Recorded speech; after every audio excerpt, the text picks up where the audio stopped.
Tissue আনলে না? আর বলছিলাম নবম স্কন্ধটা কই ভাগবতমে? হ্যাঁ আনতে আনতে পারছিস। ওম অজ্ঞানতিমিরান্ধাস্য জ্ঞানাঞ্জনশলাকয়া চক্ষুरुन्मीलितं येन तस्मै श्रीगुरुवे नमः। श्रीचैतन्यमनोभीष्टं स्थापितं येन भूतले स्वयं रूप कदा मह्यं ददाति स्वपदान्तिकम्।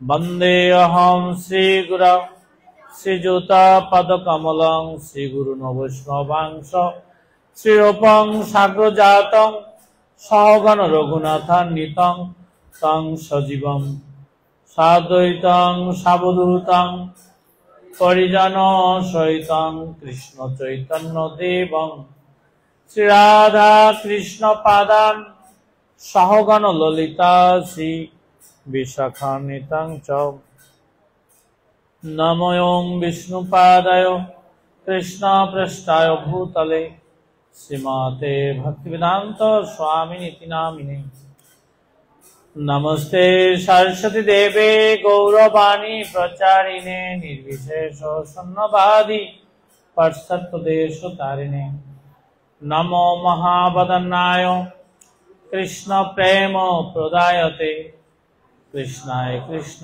चैतन्य नाम्ने गौरतीशे नमो नमः पंचतत्मात्मकं कृष्णं भक्तरूपस्वरूपकं भक्तावतारं भक्ताख्यं नयं भक्तशक्तिकं हे कृष्ण करुणा सिंधु दीनबन्धो जगत्पते गोपेश गोपिका कांत राधाकांत नमस्तुते तप्त कांचन गौरांगी राधे वृंदावनेश्वरी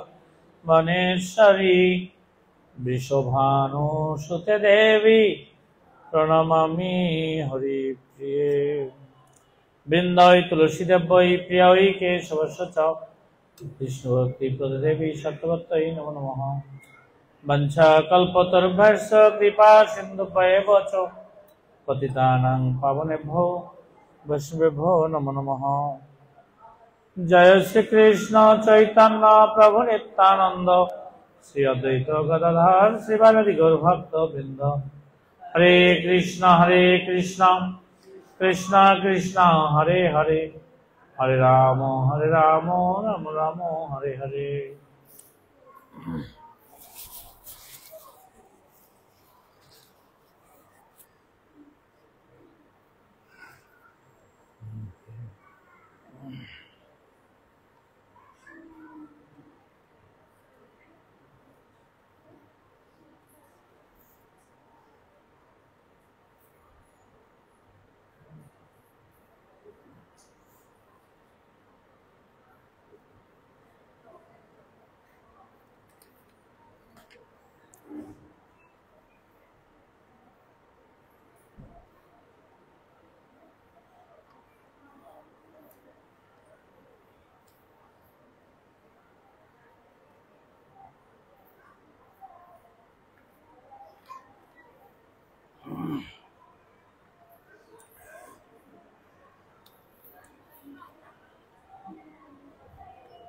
ओम नमो भगवते श्री रामचंद्राय नमः। ओम नमो भगवते श्री रामचंद्राय नमः। ओम नमो भगवते श्री रामचंद्राय नमः।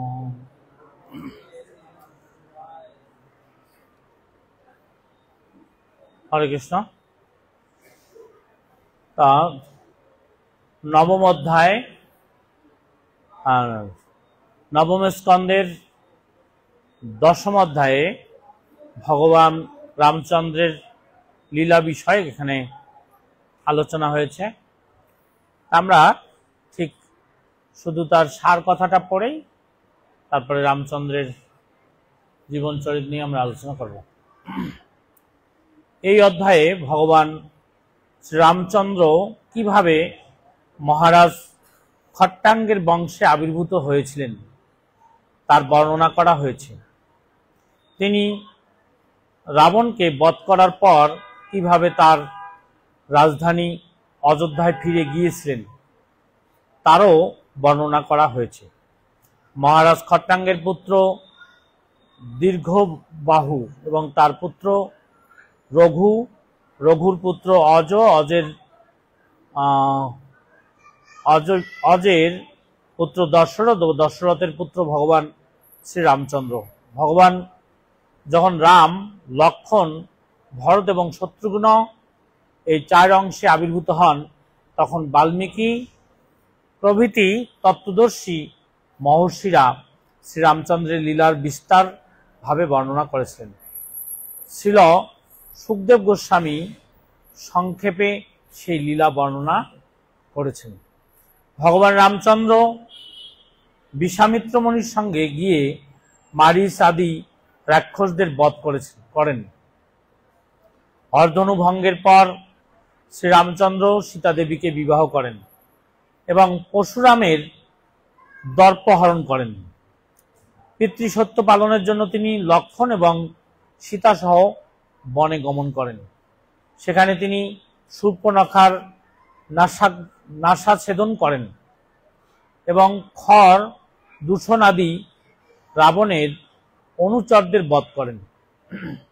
সীতা দেবীকে অপহরণ করে রাবণ তার নিজের সর্বনাশের সূত্রপাত করেন। মারিচ রাক্ষস যখন স্বর্ণমৃগের রূপ ধারণ করে আসে তখন সীতা দেবীর প্রীতি সম্পাদনের জন্য শ্রীরামচন্দ্র তাকে ধরতে যান, কিন্তু ইতিমধ্যে শ্রীরামচন্দ্রের অনুপস্থিতিতে রাবণ সীতা দেবীকে হরণ করেন। তখন শ্রীরামচন্দ্র লক্ষ্মণ সহ বনে সীতার অন্বেষণ করতে থাকেন। সেই অন্বেষণের সময় জটায়ুর সঙ্গে তাদের সাক্ষাৎ হয়। তারপর ভগবান অসুর বন্ধকে বধ করেন এবং বানররাজ বালিকে বধ করে সুগ্রীবের সঙ্গে সখ্য স্থাপন করেন। বানর সৈন্য নিয়ে তিনি সমুদ্রের তীরে যান এবং সমুদ্রের আগমনে প্রতীক্ষা করতে থাকেন, কিন্তু সমুদ্র না আসায় সমুদ্র অধিপতি ভগবান ক্রুদ্ধ হন। তখন সমুদ্র শীঘ্র ভগবানের কাছে এসে তার শরণাগত হন এবং তাকে সর্বতোভাবে সাহায্য করতে চান। ভগবান তখন সেতু বন্ধন করেন এবং বিভীষণের সহায়তায় রাবণের রাজধানী লঙ্কা আক্রমণ করেন। ভগবানের নিত্য সেবক হনুমান পূর্বেই লঙ্কা দহন করেছিলেন এবং এখন লক্ষ্মণের সহায়তায় শ্রীরামচন্দ্রের সৈন্যবাহিনী সমস্ত রাক্ষস সৈন্যদের বধ করেন। তারপর শ্রীরামচন্দ্র স্বয়ং রাবণকে সংহার করেন। রাবণের মৃত্যুতে মন্দোদরীর প্রমুখ রাবণ পত্নীরা বিলাপ করতে থাকেন এবং রামচন্দ্রের নির্দেশে বিভীষণ তার জ্ঞাতিবর্গের ঔদ্ধ দৈহিক ক্রিয়া সম্পাদন করেন। ভগবান শ্রীরামচন্দ্র বিভীষণকে লঙ্কায় আধিপত্য এবং দীর্ঘ আয়ু প্রদান করেন। অশোকবন থেকে সীতা দেবীকে উদ্ধারপূর্বক পুষ্পরথে করে ভগবান শ্রীরামচন্দ্র তার রাজধানী অযোধ্যায় ফিরে আসেন এবং তার ভ্রাতা ভরত তাকে সম্বর্ধনা করেন। শ্রীরামচন্দ্র যখন অযোধ্যায় প্রবেশ করেন তখন ভরত তার পাদুকা নিয়ে আসেন। বিভীষণ ও সুগ্রীব চামর ব্যজন করেন, হনুমান ছত্র ধারণ করেন, শত্রুঘ্ন ভগবানের ধনুক ও তৃণ ধারণ করেন এবং সীতা দেবী তীর্থের জল কমণ্ডলুতে ধারণ করেন। অঙ্গদ খড়গ বহন করেন এবং জাম্ববান ঋক্ষরাজ বর্ম বহন করেন। লক্ষ্মণ এবং সীতা দেবী সহ শ্রীরামচন্দ্র তার আত্মীয় স্বজনদের সঙ্গে মিলিত হওয়ার পর মহর্ষি বশিষ্ঠ তাকে রাজা রূপে অভিষিক্ত করেন। শ্রীরামচন্দ্রের অযোধ্যা শাসনের সংক্ষিপ্ত বর্ণনা মাধ্যমে এই অধ্যায় সমাপ্ত হয়েছে। তাহলে আশা করি পুরা রামায়ণ আমাদের পড়া হয়ে গেল কিনা? হ্যাঁ, না হলে একটু অংশ থাকতো, এ কারণে আমি এই জায়গাটা পাঠ করলাম, যাতে পুরা রামায়ণ আমাদের হয়ে গেছে নাকি।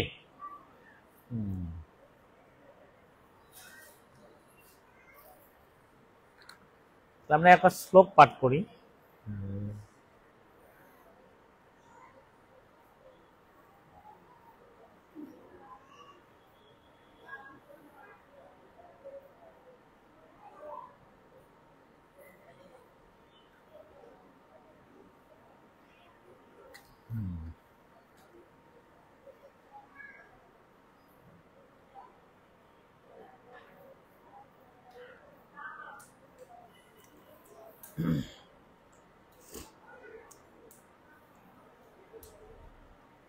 যশত্তপাশ পরিবীত পিতু নির্দেশং স্ত্রৈণস্য চাপি শিরসা জগৃহে সবার্য রাজ্যং শ্রিয়ং প্রণয়িন সুহৃদ বিনাশং ত্যক্তা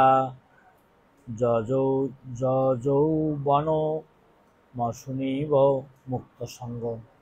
অনুবাদ: পত্নীর কাছে প্রতিজ্ঞার পাশে আবদ্ধ পিতার আদেশ পালন করে শ্রীরামচন্দ্র তার রাজ্য, ঐশ্বর্য, আত্মীয় স্বজন, বন্ধু বান্ধব, বাসস্থান এবং অন্য সব কিছু ত্যাগ করে বনে গমন করেছিলেন, ঠিক যেভাবে একজন মুক্ত পুরুষ সমস্ত আসক্তি পরিত্যাগ করে তার প্রাণ ত্যাগ করেন। আর ঠিক আছে, আমরা আচ্ছা তাৎপর্য, শ্রীল প্রভুপাদকৃত তাৎপর্য কি? মহারাজ দশরথের 3 পত্নী ছিলেন। তাদের অন্যতম কইকেয়ী সেবায় অত্যন্ত সন্তুষ্ট হয়ে তিনি তাকে বর দিয়েছিলেন, কিন্তু কইকেয়ী সেই বর তখন গ্রহণ না করে বলেছিলেন যখন প্রয়োজন হবে তখন তিনি সেই বর গ্রহণ করবেন। রামচন্দ্রের অভিষেকের সময় কইকেয়ী দশরথের কাছে অনুরোধ করেছিলেন তার পুত্র ভরতকে যেন রাজসিংহাসনে অধিষ্ঠিত করা হয় এবং রামচন্দ্রকে বনবাসে পাঠানো হয়। প্রতিজ্ঞা রূপ পাশের বন্ধনে আবদ্ধ মহারাজ দশরথ তার পত্নীর নির্দেশ অনুসারে শ্রীরামচন্দ্রকে বনে যেতে বলেন।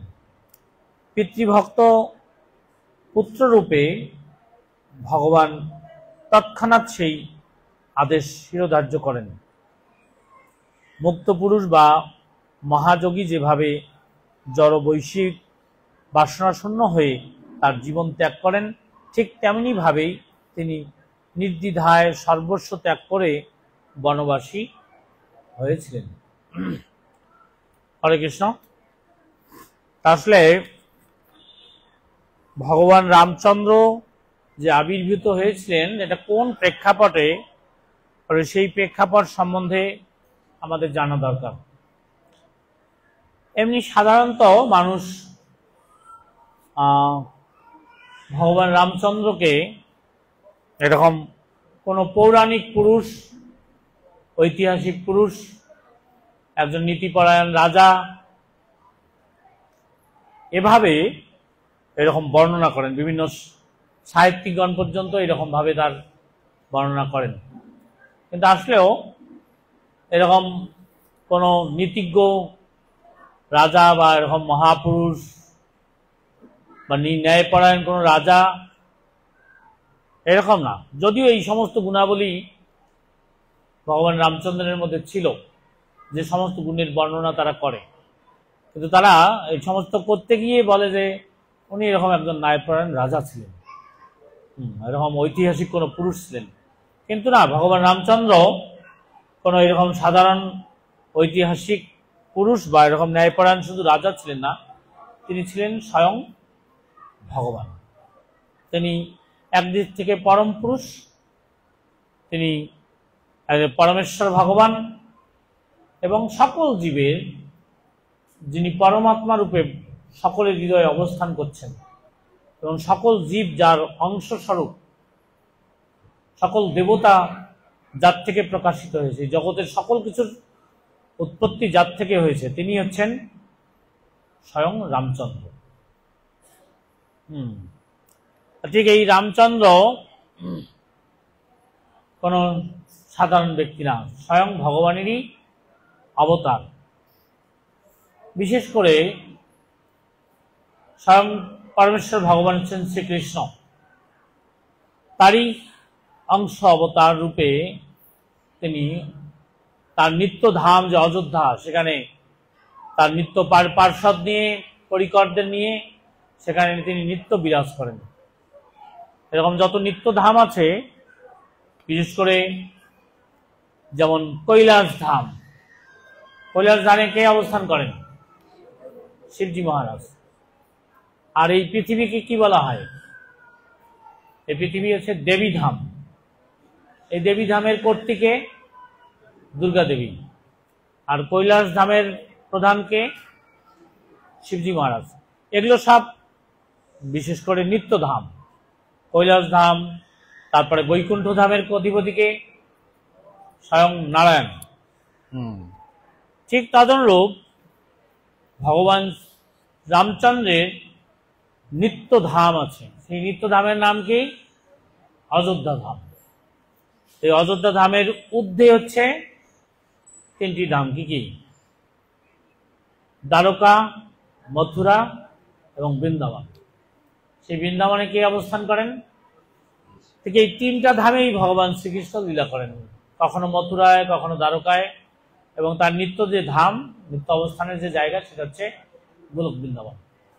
ঠিক ভগবান শ্রীকৃষ্ণের যেমন নিত্য স্থিতি আছে, তার নিত্য ধাম আছে, তিনি নিত্য সেখানে লীলাবিলাস করেন। ঠিক তদনুরূপ ভগবানের এই রামচন্দ্রেরও এরকম নিত্য এরকম স্থান আছে, ধাম আছে। সেই নিত্য ধাম হচ্ছে অযোধ্যা। সেই অযোধ্যাতে ভগবান রামচন্দ্র তার এইরকম যে যারা পার্ষদ, তাদের মধ্যে ভরত, লক্ষ্মণ, শত্রুঘ্ন এবং সীতা দেবী এবং হনুমান, তাদেরকে নিয়ে সেখানে তিনি নিত্য বিরাজ করেন সেই অযোধ্যা ধামে। তো ভগবান রামচন্দ্র তো সেখানে নিত্য বিরাজ করছেন, কিন্তু উনি কেন এই জগতে আবির্ভূত হলেন? আসলে ঠিক ওই সময়টা রাবণ, এই দুরাচারী দুর্বৃত্ত, এই অসুর এত শক্তিধর হয়ে উঠেছে যে তারা দেবতাদেরও ভয়ের কারণ হয়ে দাঁড়িয়েছে। অত শক্তিধর রাবণ। বিশেষ করে রাবণ ছিলেন শিবের ভক্ত। শিবের ভক্ত যেমন হিরণ্যকশিপু কার ভক্ত ছিলেন? ব্রহ্মার। ব্রহ্মার কাছে বর প্রাপ্ত হয়েছিলেন। আর রাবণ হচ্ছে শিবের ভক্ত, শিবের মহান ভক্ত এবং খুবই শক্তিধর। এই সমস্ত দেবতারা তারা তাদের ভয়ের কথা জেনে উৎকণ্ঠার জন্য তারা সকলে মিলে ব্রহ্মার কাছে গিয়েছিলেন।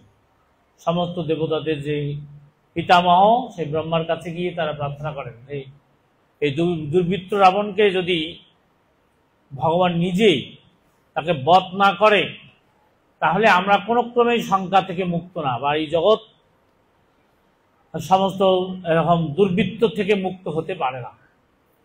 তখন ব্রহ্মা সহ সমস্ত দেবতারা ভগবানের প্রার্থনা করেন। প্রার্থনায় ভগবান সাক্ষাৎ গরুড়ের পিঠে এসে সেখানে সকল দেবতাদেরকে দর্শন দান করেন। দর্শন দান করলে ব্রহ্মাজি এবং সমস্ত দেবতারা ভগবানের স্তুতি করেন, প্রার্থনা করেন। তারপরে তাদের ভয়ের কথা বলেন, দুঃখের কথা ভগবানকে বলেন। যেরকম রাবণ খুব দুর্বৃত্ত এবং বিখ্যাত অসুর, আমরা তার ভয়ে খুবই ভীত। তখন ভগবানের কাছে যে প্রার্থনা করেছিলেন, তখন ভগবান নিজেই সেই সমস্ত দেবতাদেরকে আশ্বাস দিয়ে বলেছিলেন যে আমি অচিরেই দশরথের পুত্র রূপে এরকম আমাকে এরকম চার ভাবে বিভক্ত রূপে ভরত, লক্ষ্মণ, শত্রুঘ্নকে আমি সঙ্গে করে দশরথের পুত্র রূপে আমি আবির্ভূত হব। এই জন্য তোমরা কোনো ভয়ে ভীত হবে না। আবির্ভূত হয়ে আমি এই দুষ্ট রাবণকে বধ করব। ঠিক এই কথা অনুযায়ী পরবর্তী যে ক্রম, এটা তো ভগবান আগেই কথা দিয়েছেন। আর এদিকে দশরথ যে এরকম পিতা হবে, কি করে পিতা হবে? দশরথের অনেক পত্নী গ্রহণ করেছেন, কিন্তু তবুও সে পিতা হতে পারেন নাই। তার এক কন্যা ছিল। তা ঠিক এই দুঃখে তিনি বশিষ্ঠ ঋষির কাছে যান এবং সমস্ত ঋষিদের কাছে তিনি তার দুঃখের কথা, বেদনার কথা এরকম প্রার্থনা করেন যে তিনি পুত্রহীন। তখন বশিষ্ঠ মুনি এক যজ্ঞের আয়োজনের কথা দশরথকে বলেন। তুমি এক যজ্ঞ করো, ৩৫টি যজ্ঞ, যার মাধ্যমে তুমি পুত্র লাভ করতে পারবে। যখন যজ্ঞের মধ্যে এরকম ঋষিরা আহুতি দিচ্ছিলেন, দিতে দিতে দিতে দিতে দিতে যখন পূর্ণ আহুতি দেওয়ার সময় হয়েছে, তখন এক বিষ্ণু দূত একটা স্বর্ণের থালার মধ্যে এক থালা পায়েস নিয়ে সেখানে এসে আবির্ভূত হয়েছে। আর যজ্ঞ করছে, যজ্ঞের মধ্যেই সেই যজ্ঞের থেকে উত্থিত হয়েছে এক বিষ্ণুদূত। সে পায়েস নিয়ে এসেছে, পায়েস নিয়ে এসে বলছেন যে এই পায়েস যদি তার পত্নীরা গ্রহণ করে তাহলেই মূলত তিনি পিতা হতে পারবেন। এই হচ্ছে ভগবান রামচন্দ্রের আবির্ভাবের পূর্ব সংক্ষিপ্ত কারণ আমি বললাম। যখন পায়েস নিয়ে এসেছে, সেটাকে আবার দশরথ কৌশল্যা দেবীকে দিয়েছেন। কৌশল্যা দেবীকে দিয়ে বলেছেন যে এটা তার 3 পত্নী যেন সেটা গ্রহণ করেন। তখন কি করেছেন, কৌশল্যা মা ওটাকে 2 ভাগে ভাগ করেছে। ভাগ করে 1 ভাগ তিনি পুরা নিয়েছেন, আর 1 ভাগকে আবার 2 ভাগে বিভক্ত করে কৈকেয়ীকে এবং সুমিত্রাকে দিয়েছেন। আমরা জানি যে কৈকেয়ী খুব ক্রূর স্বভাব সম্পন্ন, কিন্তু না, সেক্ষেত্রে তাদের 3 সতীনের মধ্যে আদৌ কোনো এই ধরনের ভাব ছিল না।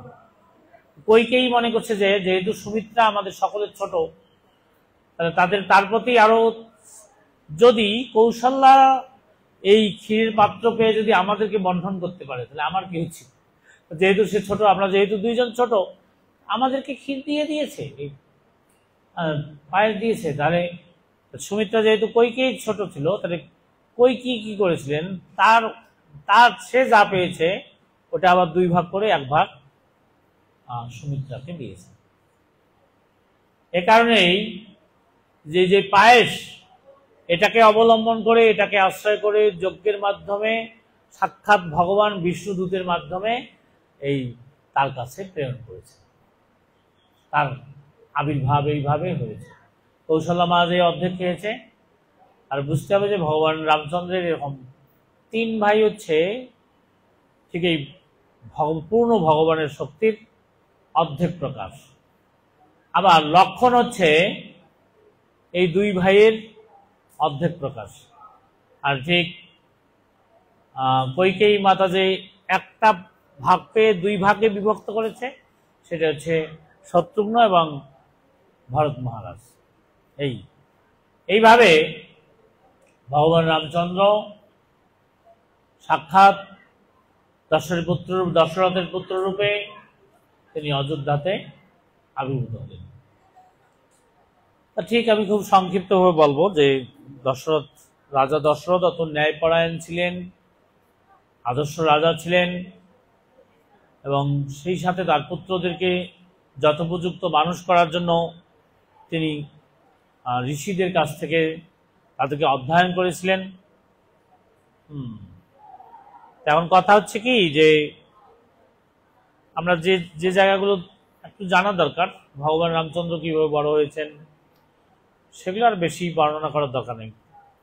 কয়েকটা পয়েন্ট আমি বলবো। তার মধ্যে বিশেষ করে ভগবান রামচন্দ্র যে আবির্ভূত হয়েছিলেন, সেই তার আবির্ভাবের যে কারণ, সেগুলো বিষয়ে আমাদের প্রত্যেকটা সংসারী মানুষের জানা দরকার। বিশেষ করে ভগবান রামচন্দ্রের চরিত্র রামায়ণ সকলেরই ভালোভাবে পড়া দরকার। তাহলে এই জগতে নিজে সাংসারিক জীবনে কি ধরনের উচ্চতর আদর্শ নিয়ে জীবনযাপন করা যায়, এই সমস্ত শিক্ষা সেখান থেকে লাভ করা যাবে। বিশেষ করে ভগবান রামচন্দ্র যে আবির্ভূত হয়েছিলেন, তার মূল কারণটা ছিল যে তিনি মর্যাদা পুরুষোত্তম রূপে এই জগতে সুশাসন প্রতিষ্ঠা করবেন, একটা বড় কাজ।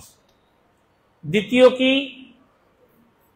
যে একজন পুত্রের পিতার প্রতি কি ধরনের শ্রদ্ধা থাকা দরকার এবং পিতৃসত্যকে পিতৃবাক্যকে এরকম সন্তানের কিভাবে পালন করা দরকার, এর জন্য যদি তার নিজের জীবনকে উৎসর্গ করতে হয়, রাজ্য রাজপাট রাজসিংহাসন থেকেও বঞ্চিত হতে হয়, তবুও পিতার প্রতি পুত্রের কি ধরনের মর্যাদা সম্পন্ন মনোভাব থাকা দরকার সেই শিক্ষা তিনি প্রতিষ্ঠিত করেছেন। তারপরে কি একজন ভ্রাতার প্রতি জ্যেষ্ঠ ভ্রাতার কি ধরনের কর্তব্য হওয়া দরকার সেটা তিনি প্রতিষ্ঠা করেছেন। এবং যদি পিতার একাধিক পত্নী থাকতে পারে, সেই মায়েদের প্রতি তার কি ধরনের মর্যাদা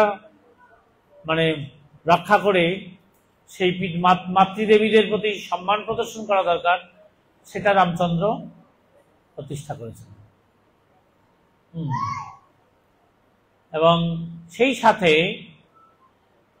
স্ত্রীর প্রতি একজন স্বামীর কি ধরনের কর্তব্যপরায়ণ স্বামী হওয়া দরকার এই সমস্ত তার দিব্য লীলার মাধ্যমে তিনি সুপ্রতিষ্ঠিত করেছেন। রামচন্দ্রের জীবনীতে এই সব তার লীলার মধ্যে যদি এই ধরনের আদর্শকে তিনি প্রতিষ্ঠা করেন, এটাকে যদি অনুসরণ করে কেউ, তাহলে সমস্ত মানুষ তার ভ্রাতার প্রতি কেমন মনোভাব, বিমাতার প্রতি কেমন মনোভাব, পিতার প্রতি কেমন মনোভাব, পত্নীর প্রতি কেমন মনোভাব, এগুলো সবাই যদি এই আদর্শ মেনে চলে তাহলেই সুশাসন প্রতিষ্ঠিত হবে কিনা। একদিক থেকে সাংসারিকভাবে তিনি এই ধরনের আদর্শ, এই সম্পর্কের আদর্শগুলোকে প্রতিষ্ঠা করেন, আবার আরেক দিক থেকে রাজা হয়ে একজন রাজার নীতি বা আদর্শ কেমন হওয়া উচিত সেটা প্রতিষ্ঠা করেন। ঠিক প্রথমেই তার শুরু হলো কি, মূলত কোন সংসারে, এখানে আর একটা জিনিস আপনাদেরকে খুব ভালোভাবে শেখানো হয়েছে, রামায়ণের মধ্যে এই শিক্ষাটা আপনার খুব জরুরি। সাধারণত ভাইয়ের সাথে ভাইয়ের যে সম্পর্কের বন্ধন, এটা কখনো ছিন্ন হয় না, বা ভাইয়ের সাথে ভাই ছোট কাল থেকে একসাথে বড় হয়ে যায়, গড়ে উঠে তাদের নিজেদের মধ্যে ভ্রাতৃত্ববোধ থাকে। এমনকি কইকেয়ী কৌশল্যার এরকম মধুর ব্যবহারে কইকেয়ী এবং সুমিত্রাকেও তার ভগ্নীর মতো করে তাদের মধ্যে এরকম সুসম্পর্ক বিরাজ করত।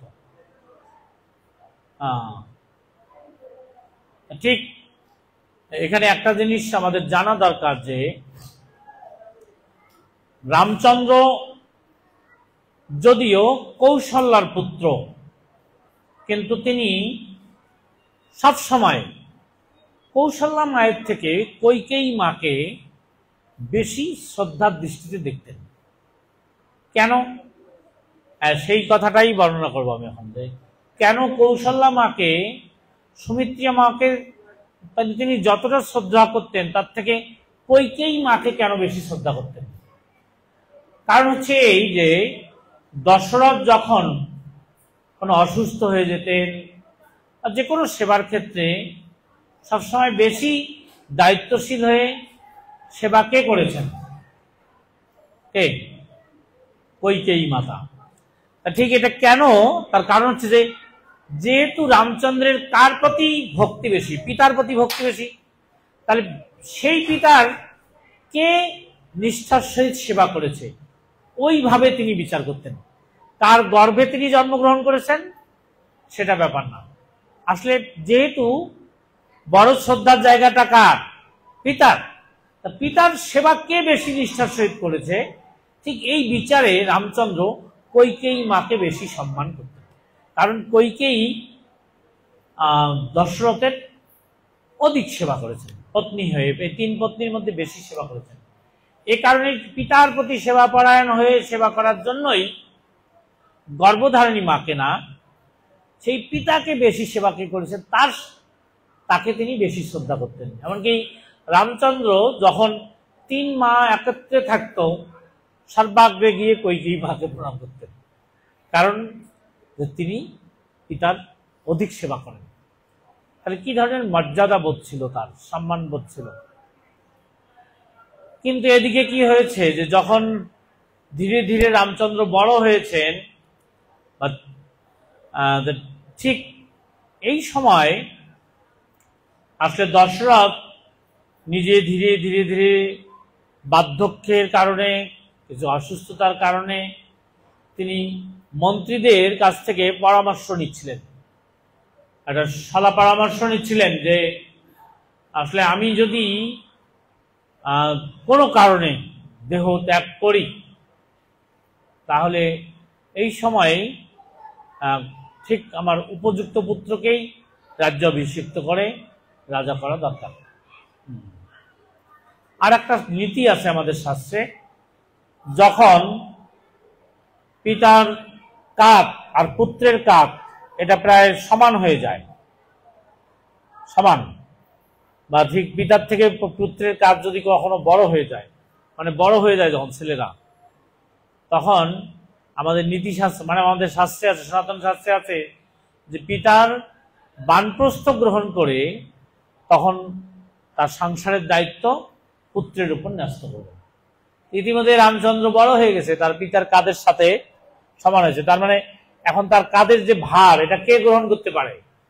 রামচন্দ্র। তখন ঠিক সমস্ত মন্ত্রীবর্গরা রামচন্দ্রের আদর্শ, চরিত্র, নীতিপরায়ণতা, স্বভাব, আচরণ, সে যে বিমাতার প্রতি শ্রদ্ধাপরায়ণ, এই সমস্ত বুঝে তারা সকলেই তাকে পরামর্শ দিয়েছিলেন যে যদি রামচন্দ্রকে রাজা বানানো হয় তাহলে তার অনুজ যে ভাইরা আছে তাদের প্রতি তার একই দৃষ্টিতে সে দেখতে পারবে।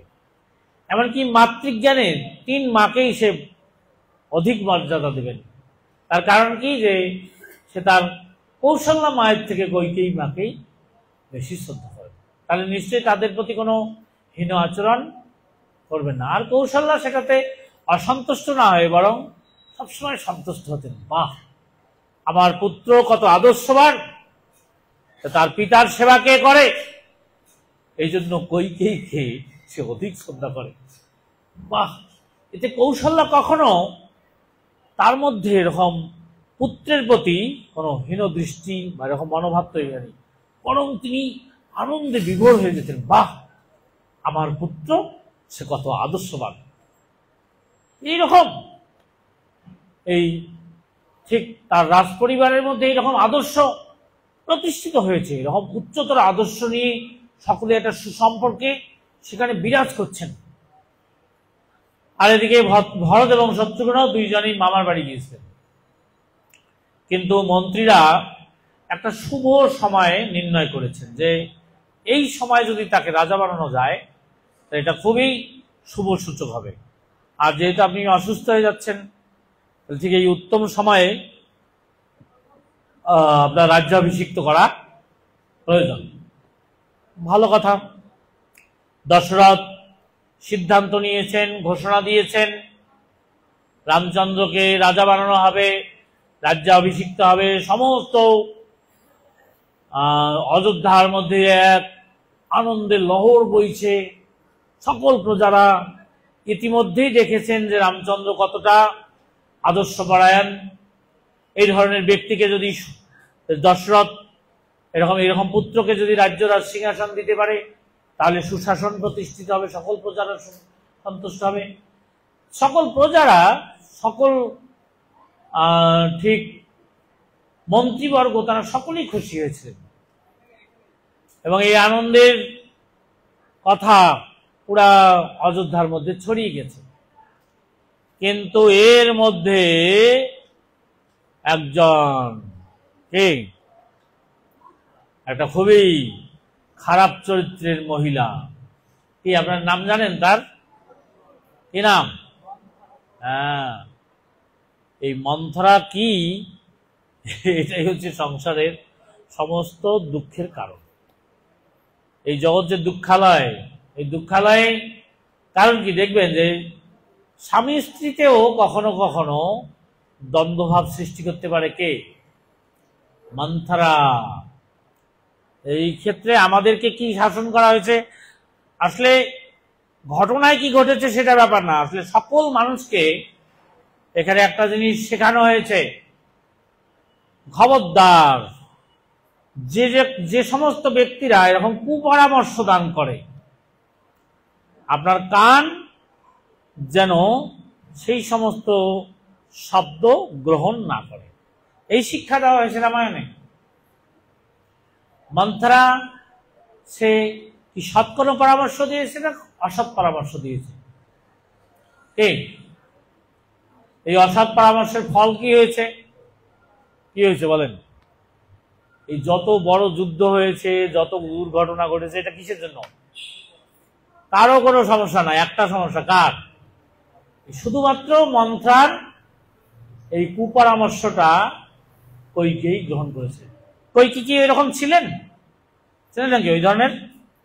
না না না, কৌশল্যার প্রতি তার কত প্রীতিপূর্ণ সম্পর্ক ছিল, এমনকি ভরতের থেকেও রামচন্দ্রকে সে অধিক প্রীতি করত।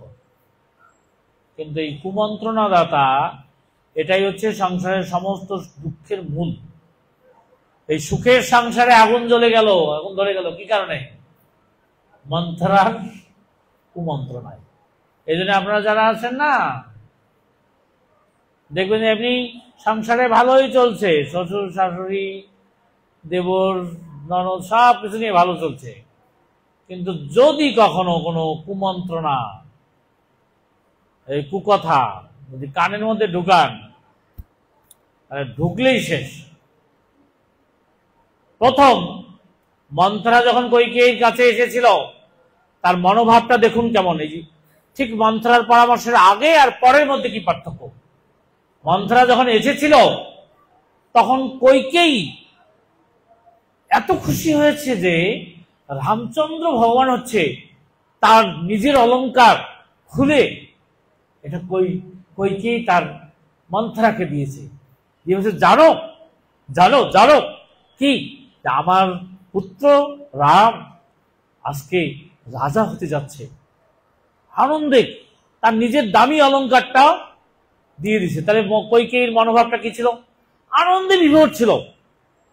কি আনন্দ, আমার পুত্র রাজা হচ্ছে, এই কইকেয়ীর মনোভাব ছিল। যখন মনোভাব নিয়ে সে তার মূল্যবান হার অলংকার এটা মন্থরাকে দিচ্ছে, কিন্তু মন্থরা তার উল্টাটা বলছে, কি তুমি এরকম আনন্দে তোমার হাতটা আমাকে দিয়ে দিলা, তাহলে তো অনেক খুশি তুমি।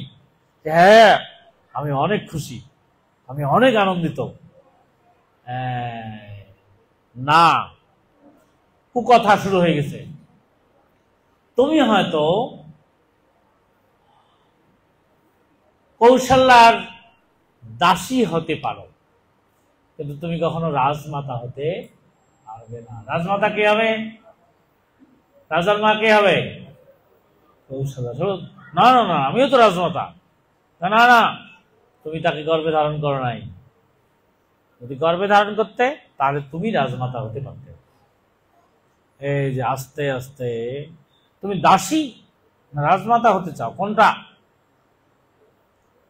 এই যে কুমন্ত্রণা ঢুকছে। দাসী হতে চাও নাকি রাজমাতা হতে চাও, কোনটা? না না, আমি তো রাজমাতাই। না না, তুমি কি তাকে গর্ভে ধারণ করেছো? তোমার গর্ভজাত সন্তান থাকতে তুমি অন্যের পুত্র রাজা হবে, আর তুমি আনন্দে আমাকে তোমার হার খুলে দিয়েছো। তুমি জানো তুমি কি করছো? দেখো, এই মন্থরা এই দুইটা জিনিস জানতেন, যে তোমাকে দশরথ যখন এরকম তুমি দশরথের সেবা করেছিলে, সেই দশরথ তোমার প্রতি সন্তুষ্ট হয়ে এই যে দুইটা বর দিয়েছিল, এই এক্ষুনি তোমার এটা সময়। তুমি যদি এটা চাও, দশরথ তার যেহেতু সে প্রতিজ্ঞার বন্ধনে আবদ্ধ আছে, তুমি চাইলেই তোমাকে দিতে বাধ্য থাকবে। চাও? হ্যাঁ, তখন সে ভাবছে কি, আমি তো রাজমাতা হতে পারবো না, তাই তো আমি তো তাকে গর্ভে ধারণ করি নাই। এই যে একটার পর একটা ঢুকছে কুবুদ্ধি, ঢুকে তখন সে চুল টুল। দেখেন, এই কুমন্ত্রণা শোনার সাথে সাথে কি হয়ে যায়। এত আনন্দে ছিল পুত্র রাজা হবে, ওই জিনিসটাতেই তার ঠিক কুমন্ত্রণার দ্বারা কি হয়েছে, না তাকে বনে না পাঠানো পর্যন্ত আমার শান্তি নাই। দেখেন, অশান্তি ঢুকে গেছে হৃদয়ের মধ্যে, কি ধরনের জ্বালা আমার শুরু হয়ে গেল। এই থেকে আপনাদের এখানে শিখতে হবে যে আপনার হৃদয়ে আনন্দ আছে, সুখ আছে, আপনাদের সম্প্রীতি আছে, কিন্তু যদি কোনো কুকথা আপনার ভিতরের মধ্যে ঢোকে তাহলে আপনার নিজেরও শান্তিটা ধ্বংস হবে, সংসারের শান্তি ধ্বংস হবে, জগতের অকল্যাণ হবে। এই মন্ত্রার কুবুদ্ধি, এই কুবুদ্ধির কারণে এই অবস্থা হয়ে গেল। তারপরে মন্ত্রা তো দশরথের কাছে গেল যে রাজা মহাশয়, আপনি তো আমার কাছে প্রতিজ্ঞা করেছেন যে আপনি আমাকে 2টা বর দিবেন। হ্যাঁ হ্যাঁ, বলো বলো, কি চাও কি চাও? যে আমি এই সময় তোমার কাছে 2টা বর চাই। কি বর? বর তো অন্য কিছু চাও, রাজা রাজা হোক এটা চাও, কিন্তু না, কুবুদ্ধিটা কেমন। একবারে রামচন্দ্রের বনবাস, 14 বছর বনবাস দিতে হবে।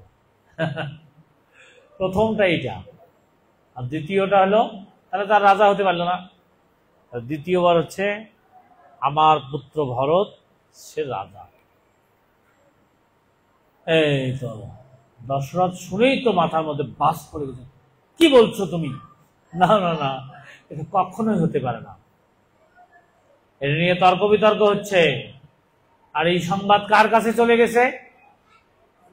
কার কাছে? ভগবান রামচন্দ্রের কাছে। এই কাজ হয়ে গেছে, আর কিচ্ছু লাগেনি।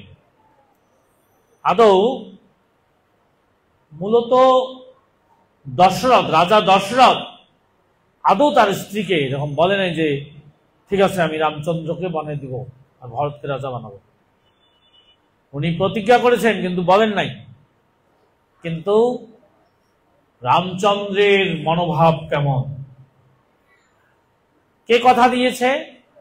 পিতা। রক্ষার দায়িত্ব কার? পিতার। যদি পিতা কোনো বাক্য দিয়ে তার রক্ষা করতে যদি অসমর্থ হয়, সে ব্যাপারে সেই বাক্যের পূরণ করার দায়িত্ব কার? পিতা যদি কোনো ঋণ করে যায়, সেটা কে দান করবে? হ্যাঁ, তার জ্যেষ্ঠ পুত্রকে করতে হবে। এই রামচন্দ্র এটা নিজেই মাথায় নিয়ে নিয়েছে, ঠিক আছে আমার পিতা যেহেতু কথা দিয়েছে, আমি অবশ্যই আমার সেই পিতৃসত্ত্ব রক্ষা করব। কি ধরনের মনোভাব রামচন্দ্রের! নানাভাবে দশরথ বুঝালেও, তার পাত্রমিত্র মন্ত্রীদেরকে বুঝালেও রামচন্দ্র সেটাতে কোনোভাবেই রাজি ছিলেন না, কেউ না। শুধুমাত্র কৈকেয়ী আর মন্থরা আর পুরা রাজ সবার সকলেই এবং রাজ্যের সকল প্রজারা, তারা সকলে একদিকে, আর কৈকেয়ী শুধু বাক্য, এটা একদিকে। রামচন্দ্র প্রস্তুতি নিয়েছেন, বনে যাবেন।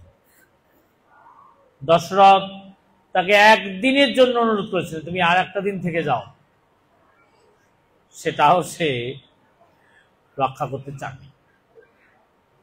পিতার এই কথাটাকেও, আচ্ছা এই ক্ষেত্রে পিতার বাক্যকে লঙ্ঘন করা নাকি পিতার বাক্যের মর্যাদা দান করা? রামায়ণের প্রত্যেকটা জায়গায় সংকট। পিতা নিজে বলছে যে তুমি যেতে পারবে না, আবার পিতৃসত্ত্ব এই কোনটা, যে তাকে কৈকেয়ীকে যে পিতৃসত্ত্ব দিয়েছে সেটা কোনটা, কোনটা বড়?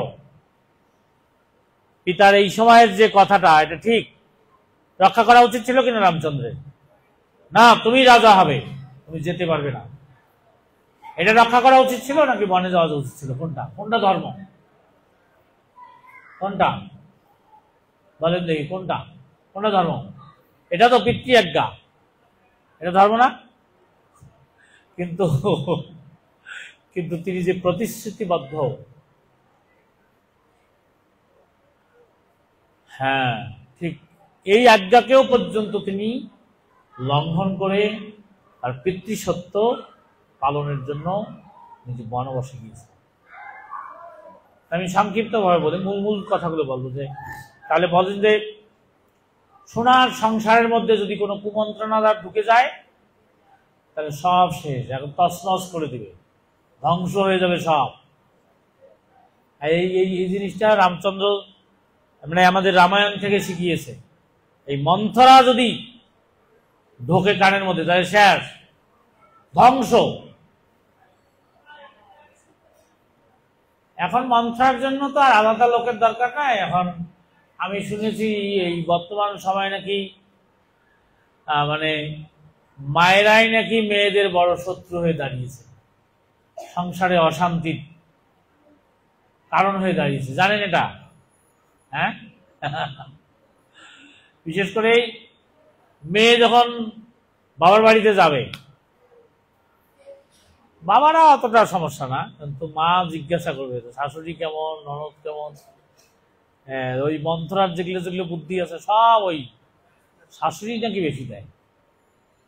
আচ্ছা, আপনি যে শাশুড়ি হিসেবে যে আপনার মেয়েকে পরামর্শটা দিলেন, আর অশান্তিটা শুরু হলো কোথায়? হ্যাঁ, কোথায় শুরু হলো অশান্তি বলেন? শ্বশুরবাড়ি অশান্তি শুরু হবে না? সে যদি শাশুড়িকে মায়ের মতো, শ্বশুরকে পিতার মতো তাদের আদেশ পালন না করে, যদি বাঁকা কথা বলে, অশান্তিটা কোথায় শুরু হবে? কোথায় বলেন তো, কোথায় শুরু হবে? আচ্ছা, তো মায়ের কথা শুনে যে শ্বশুর বাড়িতে এই অশান্তিটা শুরু করলো, এই অশান্তির আগুনে জ্বলবে কে? তুমি তার ওখান থেকে বাবার বাড়িতে থাকতে পারবে না, থাকতে পারবে? কিন্তু আগুনটা কে জ্বলাইলো? মা। আচ্ছা, মায়ের আবার বৌমা নাই, এই যে মায়ের বৌমা নাই, তার বৌমা যখন তার বাবার বাড়িতে যাবে, আবার আর এক মা আবার তাকে পরামর্শ দেয় তো শাশুড়ির কথা শুনবে না, তাহলে ওই বাড়িতে কি শুরু হয়ে গেল? গেল। আমি শুনেছি যে এখন যত অশান্তির নাকি যে গোড়া, এটা মন্থরাটা হচ্ছে নাকি মায়েরা সব, বেশিরভাগ। অথচ নীতিশাস্ত্রে বলা হয়েছে যে মায়েদের, সকল মায়েরা যদি তার মেয়েদেরকে শাসন করে, প্রত্যেকটা সংসারের মধ্যে দুঃখ দূর হয়ে যাবে, সেখানে শান্তি বিরাজ করবে। কেন বলেন তো? তাহলে ওই যে ওই বাড়িতে যে বৌমা আছে, তার মা যদি তাকে বলে দেয় খবরদার শাশুড়ির সাথে খারাপ ব্যবহার করবে না, তাহলে সেখানে অশান্তি নাই। আর আমি যদি আবার আমার মেয়েকে না বলি, তাহলে অশান্তি নাই। এই শুধু যদি মহিলাগুলো ঠিক হয়ে যায়, তাহলে নাকি মায়েরা যদি ঠিক হয়ে যায়, তাহলে সকল সংসারে শান্তি। আর যদি শুধু মায়েরা যদি ঠিক না থাকে, তাহলে সকল সংসারে অশান্তি। এই মন্থরা, এই সুখের সংসার, যেখানে কি কি ধরনের দিব্য এক সম্পর্ক ছিল কৌশল্যার সাথে কইকেয়ীর, রামচন্দ্রের সাথে কইকেয়ীর, মায়ের সাথে ছেলের, কোথায় সেই সংসারের মধ্যে বিশাল এখন শান্তির আগুন জ্বলে উঠল। এদিকে রামচন্দ্র যখন চলে যাবেন, তখন সাথে কে যাবে এগুলো আমি বেশি বলবো না। লক্ষণ ছিলেন আসলে রামচন্দ্রের আজ্ঞাবাহক ভৃত্য, একদম নিষ্ঠাপরায়ণ ভৃত্য। তার কথা হলো যে আমার দাদা যদি চলে যায় বনে, তাহলে আমিও থাকবো না। তাহলে সেখানে গিয়েছেন। এবং ঠিক এখানে দুইটা চরিত্র, যে একজন মানে ছোট ভাইয়ের বড় ভাইয়ের প্রতি কি ধরনের মনোভাব থাকা দরকার, লক্ষণ দেখিয়েছেন। পিতার প্রতি যেমন কত উচ্চতর আদর্শ দেখানো দরকার রামচন্দ্রের, আর এখানে লক্ষণ তার অগ্রজ রামচন্দ্রের প্রতি কি ধরনের সেবার মনোভাব ছিল, যে সেও বনবাসে তো যাবে রাজা, আরে রামচন্দ্র তাকে কি বনবাসে পাঠাইছে নাকি, দিছে নাকি? কিন্তু না, স্বেচ্ছায় সে বনবাস গ্রহণ করেছে লক্ষণ। তাহলে ঠিক রামচন্দ্রের প্রতি লক্ষণের ভক্তিটা কি ধরনের ছিল, এক ভাইয়ের প্রতি ভাইয়ের কি ধরনের মনোভাব, একটা গেল। তারপরে কি সীতা ঠাকুরানী। আচ্ছা, সীতা ঠাকুরানীর কি কোনো বনবাস হয়েছে? সে তো রাজপ্রাসাদে থাকবে, রানীর মতো মর্যাদা পাবে। কিন্তু আসলে এই ক্ষেত্রে পত্নীর কি ধরনের, পতির প্রতি এরকম মনোভাব থাকা দরকার, ঠিক সেই আদর্শকে এখানে প্রতিষ্ঠিত করা হয়েছে। যে সীতা যেহেতু 7 দিন রমণী ছিলেন, সেই ধরনের আদর্শবান পিতা স্বামীর অনুগমন করে তিনি বনবাসে গিয়েছিলেন। আচ্ছা, বনবাসে তো গেল, এই সংবাদ কে শুনেছেন? দশরথ। দশরথ এই কথা শুনে ঠিক রামচন্দ্র, লক্ষ্মণ, সীতা চলে গিয়েছে রাজ্য, ঠিক অযোধ্যা ছেড়ে চলে গিয়েছে, এটা আর সহ্য করতে পারেনি। নানাভাবে প্রবুদ্ধির চেষ্টা করেছিলেন, কিন্তু পারেননি তো। তারপরে দশরথ এদিকে প্রাণ ত্যাগ করেন। আর এর মধ্যেই বশিষ্ঠ ঋষি সংবাদ পাঠিয়েছিলেন ভরতকে। ভরত মামার বাড়ি থেকে ফিরে এসেছেন।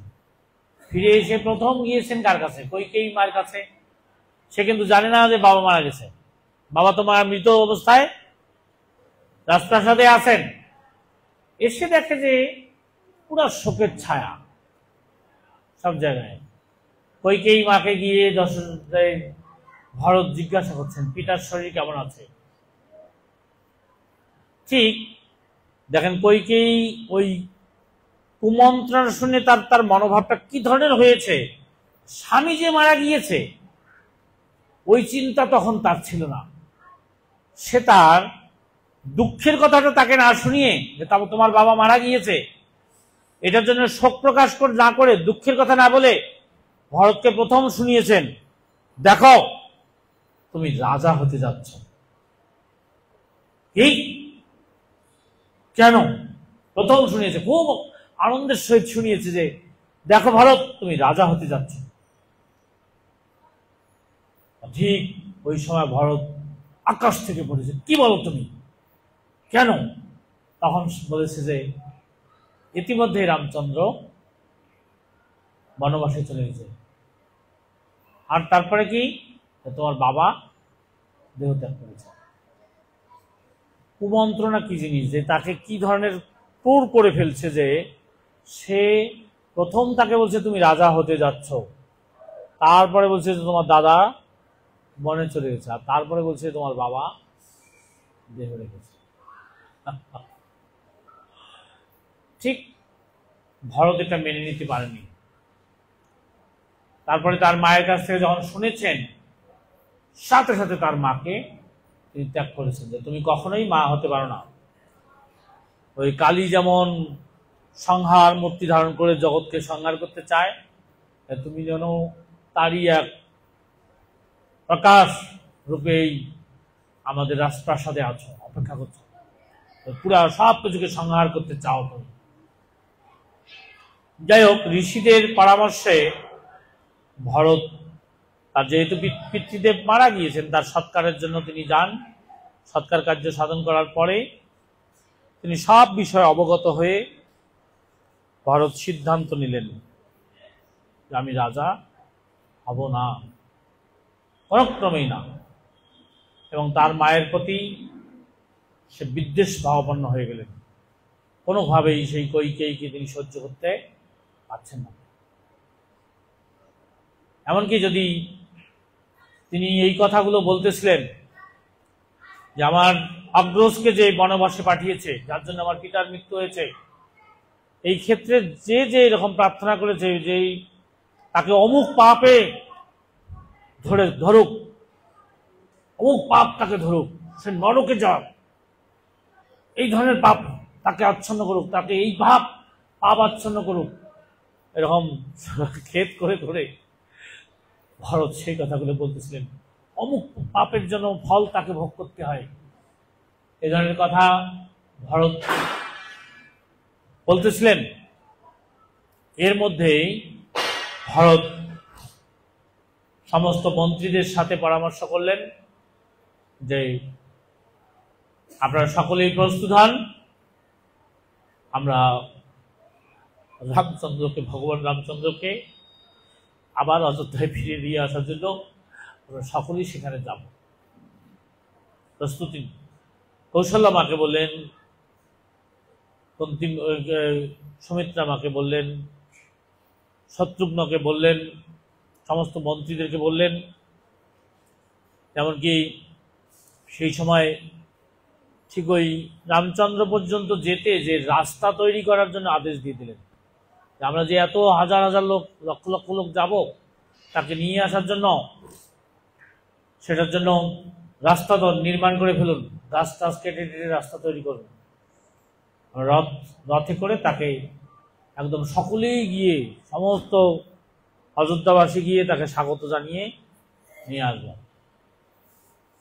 এর মধ্যে ভরত সকলকে প্রস্তুত করে তিনি রামচন্দ্রকে আনার জন্য রথে করে, পৃথক পৃথক রথে তার 3 মাতাকে, শত্রুঘ্নকে, সকল পাত্রমিত্র, বশিষ্ঠ ঋষিকে, সকলকে নিয়ে রামচন্দ্রকে আনার জন্য তিনি বনে গমন করলেন। এর মধ্যেই নিষাদ রাজের রাজবাড়ি, সেখানে যেতে যেতে যেতে সন্ধ্যা হয়ে গেছে। নিষাদ মনে করছে কি যে মনে হয় একদিক থেকে তো তাকে বনবাসে পাঠিয়েছে, আবার তাকে মনে হয় গিয়ে মেরে ফেলবে ভারত। উল্টা নিষাদ তাকে মারার জন্য প্রতিরোধ হয়ে দাঁড়ায়। তারপরে ভরতকে মেরেই ফেলবে। এই সময় ভরতের কাছে তার ভাতৃভক্তির কথা শুনে নিষাদ খুবই খুশি হয়েছিল, এবং নিষাদের কাছে ভগবান রামচন্দ্র কিভাবে কিভাবে রাস্তা দিয়ে এসেছেন, তার যে রাজবাড়িতে ছিলেন সেখানে কি কি ধরনের আচরণ করেছেন, কি ধরনের কষ্ট করেছেন, এখন রামচন্দ্র কোন ধরনের পোশাক পরছেন, এগুলো সব ভরত শুনে কান্নায় ভেঙে পড়েছিল যে কি, আমার ভাই এখন গাছের বাকল পরে, আমার ভাই এখন আর ঠিক চুল আশ্রয় না, সে এখন তার মাথায় জটা তৈরি করে ফেলেছে, সে ফল ছাড়া কোনো অন্য কিছু আহার করে না, ঋষিগত জীবন, বনচারীর মতো জীবনযাপন করে, সন্ন্যাসীদের মতো জীবনযাপন করে, মাটিতে শয়ন করে। নিষাদ রাজের কাছে সব শুনেছে যে রামচন্দ্র ইতিমধ্যে একজন বনচারী ব্যক্তির জীবনযাপনকে গ্রহণ করেছেন, একজন ঋষিদের জীবন যে ধরনের, ওই ধরনের আদর্শকে গ্রহণ করেছেন, এমনকি তার মাথার মধ্যে এখন জট হয়ে গেছে। তারপর নিষাদ রাজের সহায়তায় আবার সেখান থেকে তারা যান। ঠিক যখন ভগবান রামচন্দ্র যেখানে ছিলেন সেই বনের মধ্যে কাছাকাছি যখন যাচ্ছে, যে অনেক শোরগোল হচ্ছে, শব্দ হচ্ছে, লক্ষণ, আপনার মূলত লক্ষণ দুটা কারণেই গিয়েছিলেন, এক সেবা আর একটা হচ্ছে সুরক্ষার জন্য।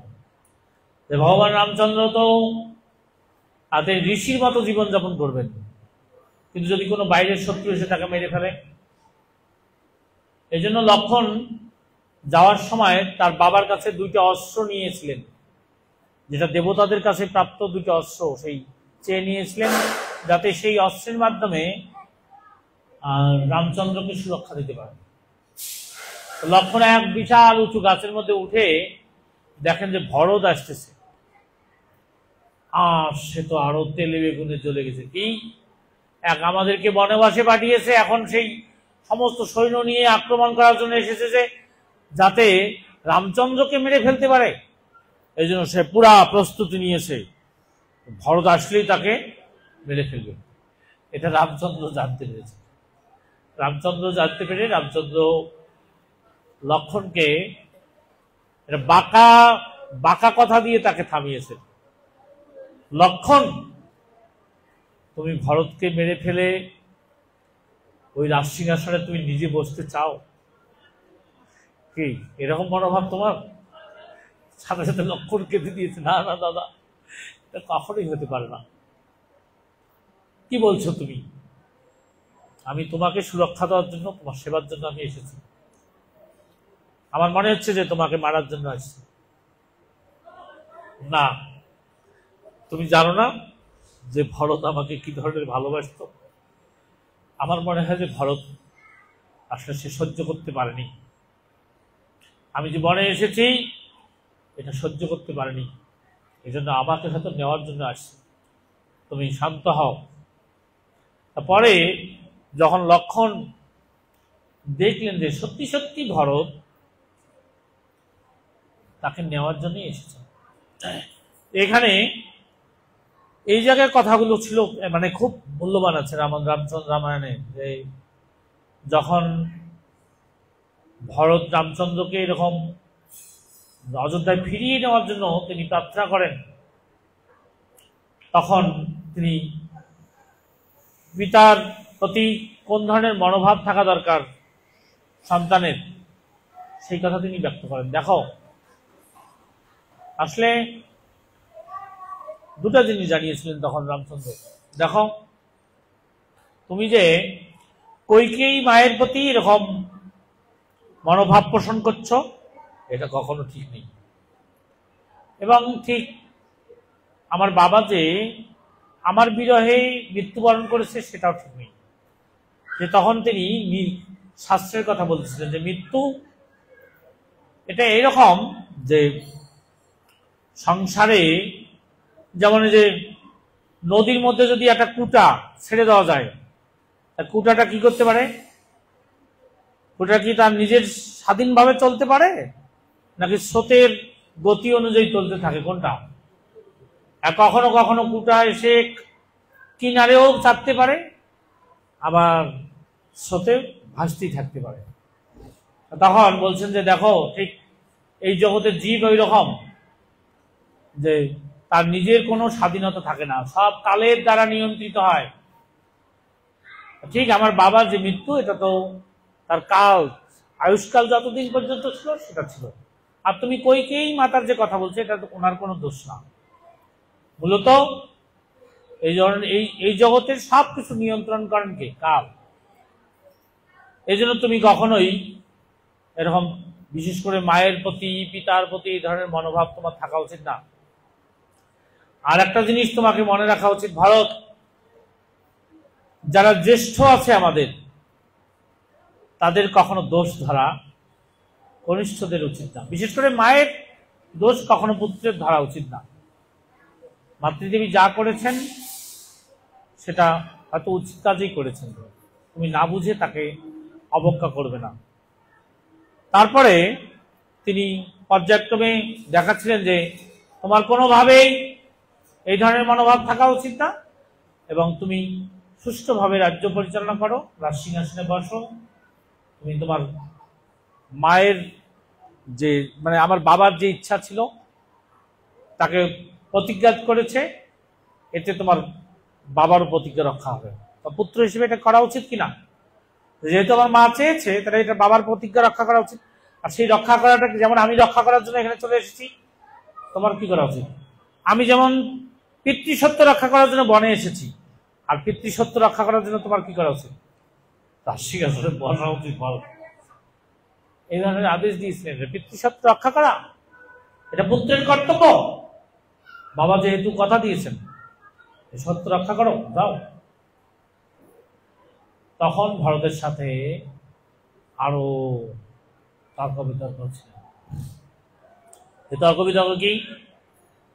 ভরত এখানে একটা কথা বলতেছিলেন, দেখো বাবার যেহেতু বয়স হয়ে গেছে, অনেক সময় কি হয় যায়, বয়স হয়ে গেলে তখন যে সেবা করে না তার প্রতি ঠিক নির্ভরশীল হয়ে পড়ে। এ কারণে সেবা করতে করতে ঠিক যখন বিপদাপন্ন সে সেবা করতে করতে নির্ভরশীল হয়েছে, তখন কথা দিয়েছে, কিন্তু এটা তিনি সজ্ঞানে করেননি, নির্ভরশীলতার থেকে করেছেন। ঠিক পরবর্তীতে তিনি যে এখন যে তিনি এই সত্য রক্ষা করবে, আসলে এটার কোনো শাস্ত্রীয় ভাবে এটা ঠিক নেই, কারণ সে তো এখন বৃদ্ধ হয়ে গেছে, বার্ধক্যতা এসেছে। এই সময় ঠিক কখনো কখনো শাস্ত্রে বলা হচ্ছে যে বার্ধক্য অবস্থায় কোনো কথাকে এটাকে গ্রহণ করে নাকি? করে? একদম যখন বার্ধক্য এসে যায় তখন গ্রহণ করে, তখন কেউ তাকে বুঝিয়ে একটা কিছু করে ফেলতে পারে, এই জন্য এটার কোনো ঠিক নেই। আবার এটা ঠিক শিশু সুলভ আচরণ করতে পারে, শিশুদের কোনো কথায় যেমন ঠিক সেটার কোনো প্রমাণ করে না, ঠিক এই যখন বার্ধক্য অবস্থায় এটাকে করে না। তুমি দাদা তুমি ঠিক এটাকে অত নিষ্ঠা দেখাতে হবে না তোমার, তুমি চলো, তাতে তোমার কোনো পাপ হবে না। বশিষ্ঠ ঋষি তিনিও তখন বলছেন হ্যাঁ, সবাই তাকে মানে নেওয়ার জন্য এরকম ইয়ে করেছেন। আর একজন ঋষি ছিলেন, তিনি সাথে সাথে কথা বলতেছিলেন যে দেখো তুমি যে তোমার পিতার কথা বলতেছ, আসলে পিতাকে শুক্রাণু ডিম্বাণুর উভয়ের মিলনের ফলে তোমার উৎপত্তি হয়েছে। এই জন্য সেটা তারা, আর ওইটা কোথার থেকে এসেছে, কি তোমার বাবার থেকে এসেছে? এটা তো প্রকৃতির থেকে এসেছে। এই জন্য তোমার এই সাধারণ ব্যাপারে এরকম এত সিরিয়াস ভাবে পিতার বাক্যকে পালন করা উচিত না, চলে যাও।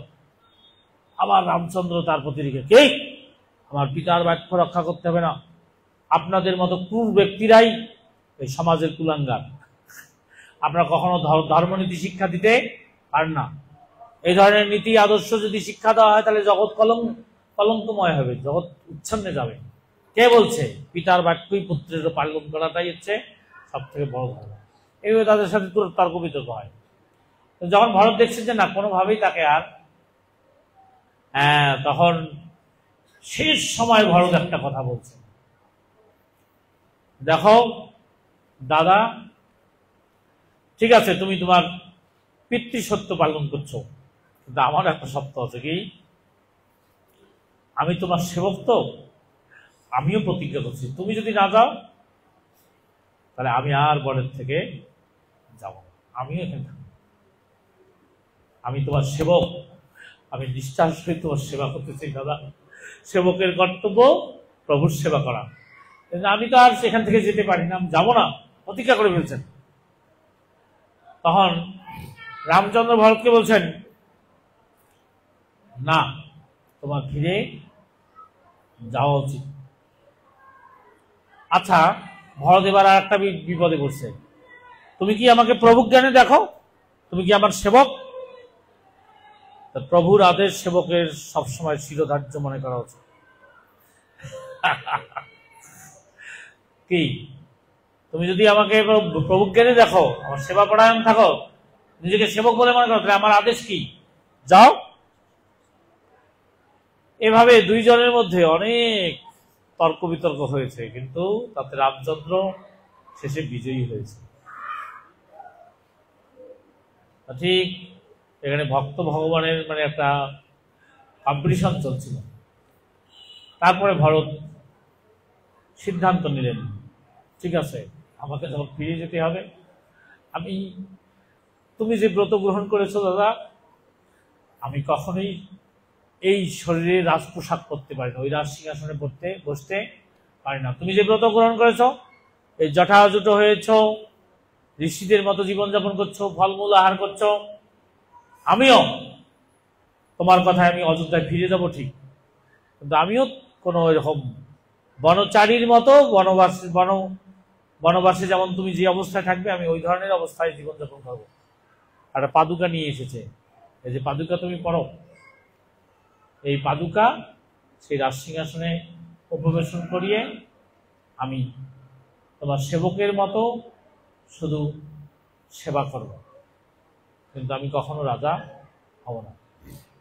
ঠিক এখানে একজন পুত্রের কি ধরনের নিষ্ঠা, ভাইয়ের প্রতি ভাইয়ের কি ধরনের কর্তব্য, অগ্রজের প্রতি অনুজের কি ধরনের মনোভাব, অনুজের প্রতি অগ্রজের কি রকম মনোভাব, এগুলো সব এমন ভাবে ফুটে উঠেছে। এর মধ্যে আর একটা ঘটনা ঘটছে। বশিষ্ঠ ঋষি দেখছেন, এই ঠিক বশিষ্ঠ ঋষি দেখছেন যে আমরা তো কেউ তার গুরুজন না, না না আমরা গুরুজন, কিন্তু আমরা আমাদের কথা হয়তো সহজে মানছে না। বশিষ্ঠ ঋষি কি করেছে, যে সীতা ঠাকুরের বাবা তাকে নিয়ে আসছে, জনক রাজাকে। কমপক্ষে তার শ্বশুর যদি বলে তাহলে হয়তো সে ফিরে যাবে। আর শ্বশুর মশাই এসে তার পুরা ফিতা উল্টাই দিয়েছে। কি উল্টাই দিয়েছে দেখেন, আপনাদের তো মেয়েদের আর জামাই দিয়ে এরকম নানান ধরনের চিন্তা, আর জনক ঋষি এসে তার সীতা ঠাকুরের আগে প্রশংসা করেছেন, যে আমার জীবন ধন্য এই ধরনের পুত্রীকে লাভ করে, যে কিনা তার স্বামী বনবাসকালে রাজপ্রাসাদে না থেকে সে তার অনুগমন করে তার সেবা করার জন্য বনে প্রবেশ করেছে। আমি ধন্য পিতা। আর এমন জামাতাকে পেয়েছি যে তার পিতৃসত্য পালন করার জন্য আর সে বনের থেকে ফিরে যাবে না, এরকম আমি জামাতাকে পেয়েছি। সেদিক থেকে আমার যোগ্য পুত্রী, যোগ্য জামাই আমি পেয়েছি। উল্টে আরো সে না যাওয়ার জন্য উৎসাহ দিয়েছে। উল্টা জামাইকে তো দেখেন স্বার্থপর হয়ে তো এটা করতে পারে যে জামাই রাজা হোক, এটা কে না চায়, আর কন্যা তার রাজরানী হয়ে থাকুক, এটা কে না চায়। কিন্তু দশরথ তার তার ঠিক রামচন্দ্র তার পিতৃসত্য রক্ষা করুক, এজন্য জামাই যদি বনেও থাকে এতেও সে গর্ববোধ করছেন। তার কন্যা যদি বনে থাকে তাও তাতে সে জনক ঋষি গর্ববোধ করেছে। বুঝতে পারছেন? আর এখনকার শাশুড়িরা শ্বশুরেরা কি বুদ্ধি দেয়, কি করে ওই সম্পত্তিকে দখল করা যায়, কি বুদ্ধি দিবে, সে কি করে রাজা হতে পারে, সম্পদ চালিয়ে দিতে পারে। জনক রাজা এরকম দেখেন, একজন শ্বশুরের জামাইয়ের প্রতি, পিতার মেয়ের প্রতি কি ধরনের মনোভাব, এগুলো সব রামায়ণের মধ্যে এসেছে। আচ্ছা দেখেন তো, এগুলো যদি কেউ পড়ে, এটা যদি এই আদর্শের প্রভাব পড়ে, কোনো সংসারে অশান্তি হবে? হ্যাঁ, থাকবে নাকি? এই সমস্ত কথা এখানে আলোচিত হয়েছে। তারপরে আর কি না, অনেক সময় হয়ে গেল, আগাছে রাত্রে আবার পাঠ আছে, আপনারা তখন শুনবেন। হরে কৃষ্ণ। এই অবস্থায় রামচন্দ্র তারা আসলো না, তখন দশরথ তার পাদুকা নিয়ে এসে রাজসিংহাসনে উপবেশন করিয়ে ঠিক একজন ভৃত্যের মতো সেই অগ্রজের সেবক হিসাবে তিনি নিজেও রামচন্দ্রের মতো জীবনযাপন করেছিলেন, ফলমূল আহার করে ঋষিদের মতো জীবনযাপন করেছিলেন। আর একটা কথা বলা দরকার আছে যে সীতা ঠাকুরানী তো সাক্ষাৎ লক্ষ্মী দেবী না? আচ্ছা, ওনার কি কোনো ভুল হতে পারে? মায়েদের স্বভাব চরিত্র ওখানে একটা ফুটিয়ে তুলছেন। কি মেয়েদের, আমি শুনেছি যে কেনার সামর্থ্যতা না থাকলেও নাকি সোনার দোকানের পাশ দিয়ে গেলে তবু একবার তাকায়, ইস ইস, মায়েদের নাকি সোনার প্রতি খুব আসক্তি, একেবারে সাধ্যি রমণীয় যদি হয়, বৈষ্ণবী, সোনা পড়া যাবে না, তারপরেও নাকি ওদিকে দেখে না, ওই যে দেখে না, ওইটা সীতা ঠাকুরানীকে তোমাদেরকে দিয়ে শিখাইছে। আসলে সীতা ঠাকুরানীর কোনো দোষ ত্রুটি না এখানে, শুধু আমাদের সাংসারিক জীবদেরকে করুণা করার জন্য উনি দেখিয়েছেন কি, যে সোনার হরিণ দেখার সাথে সাথে কাকে পর্যন্ত ত্যাগ করতে চেয়েছে। ভগবান রামচন্দ্রকে বলছে যাও, তুমি দূরে যাও। আচ্ছা, আপনাদের এরকম মনোভাব আছে কিনা? মেয়েদেরকে বলতেছি, আপনার স্বামীকে বেশি ভালোবাসেন না এটাকে বেশি ভালোবাসেন? বলেন তো। আজকে যদি স্বামী এসে গল্প করে যে আমার আমেরিকায় তো যাওয়ার ভিসা হয়ে যাচ্ছে, ওখানে গেলে আমি 10 লাখ টাকা করে মাসে পাঠাইতে পারবো, কিন্তু আমার তো ইচ্ছে হচ্ছে না এই সন্ততি তোমাকে ছেড়ে চলে যেতে, আমি কোনটা করব বলো তো দেখি, আমি কি তোমার পাশে থাকবো না আমেরিকায় যাব? মাতাজিটা কি বলবে বলেন তো দেখি? বলবে যে ঘরের মধ্যে থাকো, না আমরা সুখে দুঃখে এখানে যেভাবে চলছে এইভাবে চলবো, বলবে? এরকম বলবে? ওরে বাপ রে বাপ, এক্ষুনি যাও। কোথায়? তারা বলবে যে 10 বছরে কিন্তু আসতে পারবো না। 10 বছর কেন, 20 বছর থাকো, তুই শুধু টাকা পাঠাও। বুঝতে পারছেন?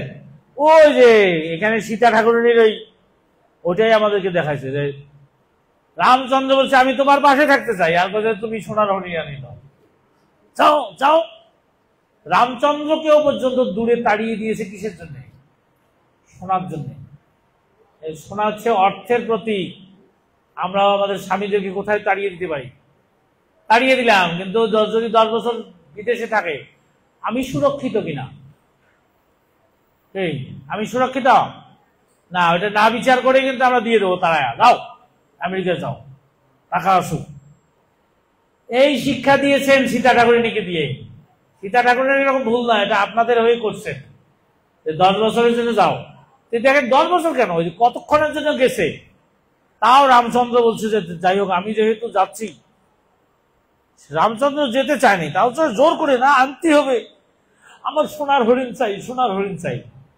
গেল, তাও রামচন্দ্র কিন্তু কাকে, সীতা ঠাকুরানীকে সুরক্ষার জন্য যায়, এটা ব্যবস্থা করে গেছে কিনা? লক্ষণ। আবার দেখেন লক্ষণের সাথে কি কথা বলেছে সীতা। লক্ষণ যখন যেতে চাচ্ছে না, তখন উল্টে কথা বলে দিয়েছে, ও তোমার দাদাকে কেউ মেরে ফেলবে, আর তুমি পরবর্তীতে আমাকে বিয়ে করবে। ছি ছি ছি ছি ছি। সীতা ঠাকুরানীকে তিনি মাতৃজ্ঞানে দেখতেন, কখনো তার মুখ দেখেনি। এই 12 বছর যে ছিল, কখনো সীতা ঠাকুরানীর মুখমণ্ডল লক্ষণ দেখেন নাই, শুধু চরণ দেখেছেন। আর তাকেই কথা বলছে, তো এটা সহ্য করতে পারে? তারপরেও লক্ষণ বলছে, ঠিক আছে আমি যাচ্ছি, তা আমি তোমাকে একটা গণ্ডি দিয়ে যাচ্ছি। এই যে এটা হলো স্বামীর আদেশের গণ্ডি। আমরা যদি স্বামীর আদেশের গণ্ডিকে অতিক্রম করি, তাহলে কিন্তু কে আসবে? রাবণ এসে নিয়ে যাবে। এই জন্য খুব সাবধান থাকবেন।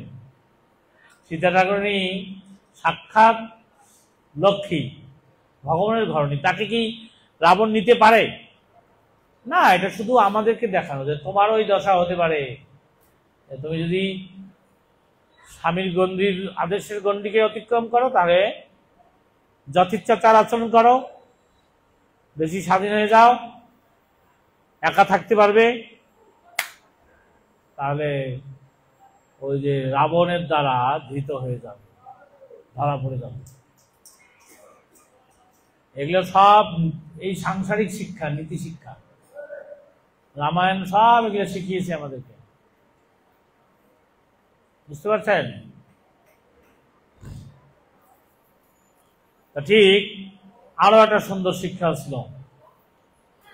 একবার সীতা ঠাকুরানী কে নিয়ে রামচন্দ্র গেছেন বনের মধ্যে দণ্ডকারণে। ঠিক পার্বতী দেখেন, পার্বতীর বুদ্ধি কতটা কম। মাতাজি আপনাদের বুদ্ধি কম এটা বলছি না, কিন্তু কখনো কখনো এটা হতে পারে। পার্বতীর কি হয়েছে শোনেন। পার্বতী ভগবানকে দেখেও তার ভুল হয়েছে, মস্ত বড় ভুল হয়েছে, সন্দেহ হয়েছে কি, যদি রামচন্দ্র ভগবানই হবে, শিব তো আমাকে সবসময় বলে রামচন্দ্র ভগবান, কিন্তু আমার সন্দেহ হচ্ছে কেন, সীতার বিরহে রামচন্দ্র কেন এরকম পাগল পাড়া হয়েছে? নিশ্চয়ই সে সাধারণ পুরুষ মানুষের মতো স্ত্রীর বিরহে কান্না করছে। একথা বলে তা ঠিক পার্বতী আবার পরীক্ষা করার জন্য রামচন্দ্রের কাছে গেছে কি রূপে জানেন? একদম সীতা সেজে, নকল সীতা সেজে, একদম পুরো সীতা।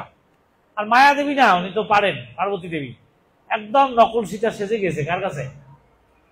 যে স্বামী, ও তুমি আমার দুঃখে কতটা ব্যথিত, আমি ফিরে এসেছি স্বামী। যেই কইছে, রামচন্দ্র উল্টা গতি দিয়েছে, হে মাতা,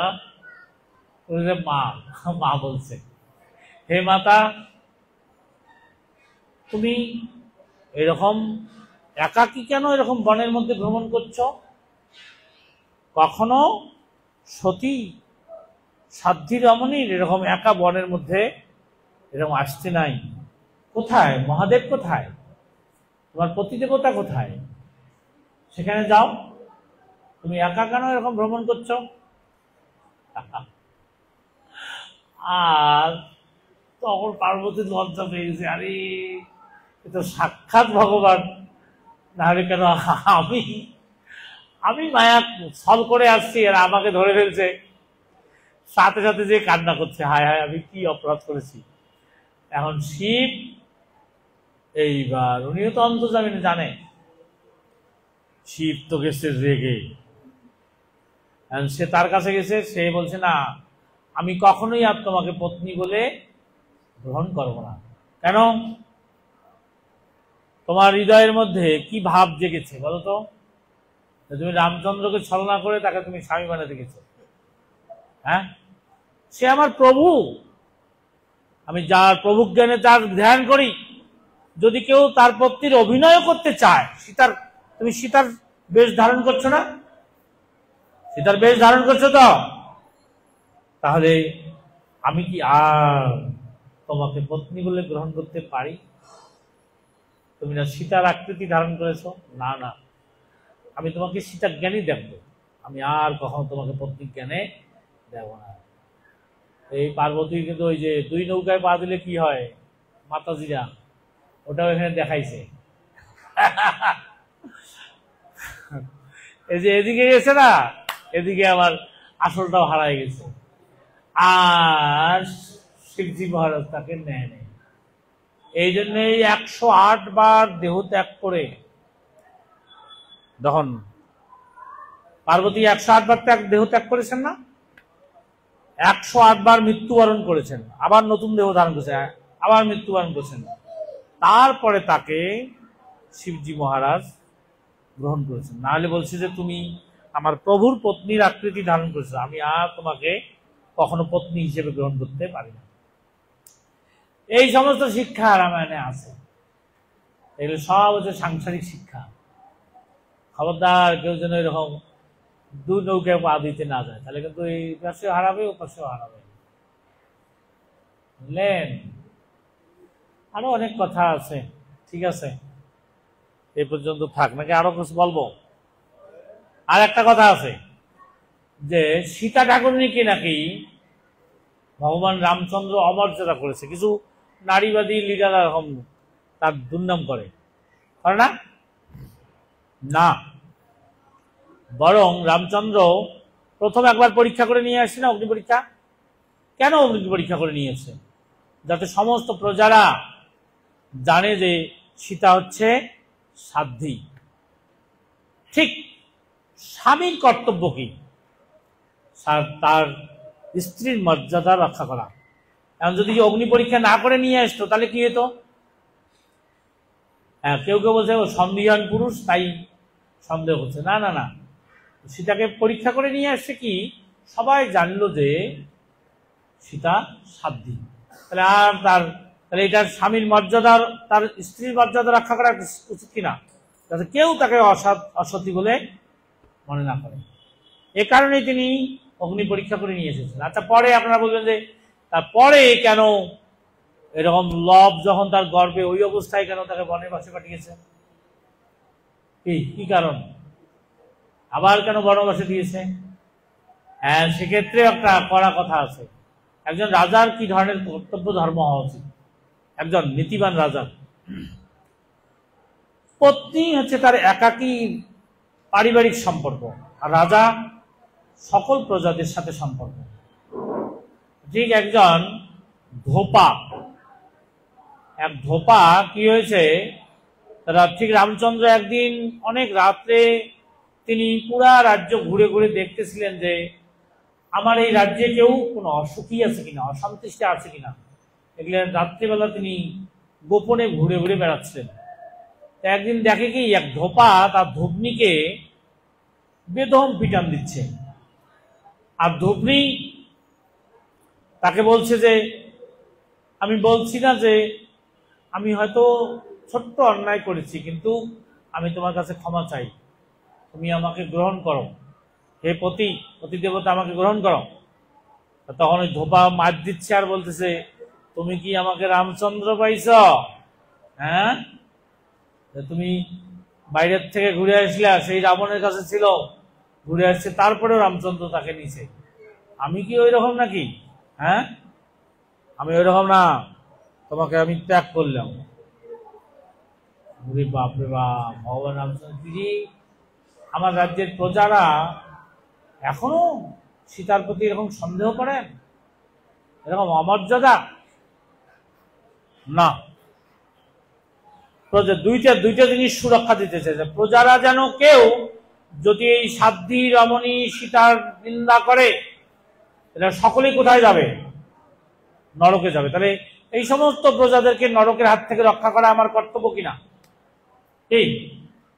আবার আরেক দিক থেকে কার সীতার মর্যাদা রক্ষা করা আমার কর্তব্য কিনা? স্বামী হিসেবে, রাজা হিসেবে সমস্ত প্রজাদেরকে সুরক্ষা দেওয়া, আর স্বামী হিসেবে স্ত্রীকে সুরক্ষা দেওয়া। কি যদি আমি আজকেই সীতাকে বনে পাঠাই, তাতে সকলেই যারা সীতাকে সম্বন্ধে জানে এই সমস্ত অজ্ঞ ব্যক্তিদেরকে বুঝাবে কিনা এই সীতার মতো সাধ্বী রমণী এই জগতে আর কেউ নেই, একজন আরেকজনকে বলবে কিনা?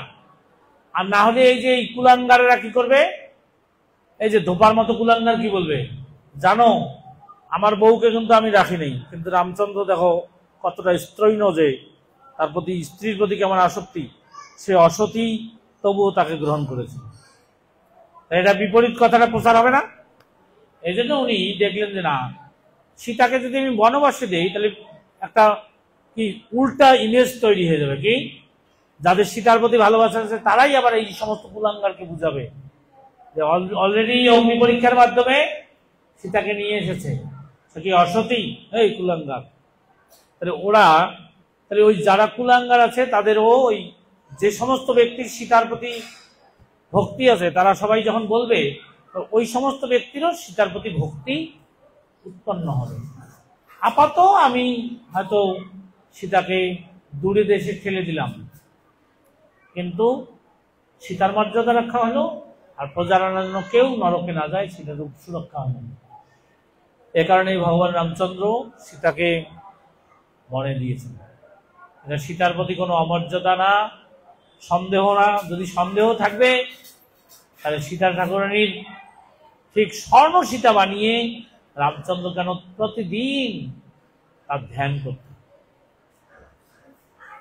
ঠিক আছে, আমার মনে হয় যে আমরা বুঝেছি, এই পর্যন্ত থাক। আজকে রামচন্দ্র সম্বন্ধে আমাদের এই কথাগুলো স্মরণ করা দরকার, জানা দরকার। যত আমরা স্মরণ করব তখন আমাদের এই সাংসারিক যে খারাপ প্রবৃত্তিগুলো আমাদের হৃদয় থেকে দূরীভূত হবে। হরে কৃষ্ণ। জয় রামচন্দ্র ভগবান কে, রামলালা কে, জয় জয় নিতাই গৌর সীতানাথ।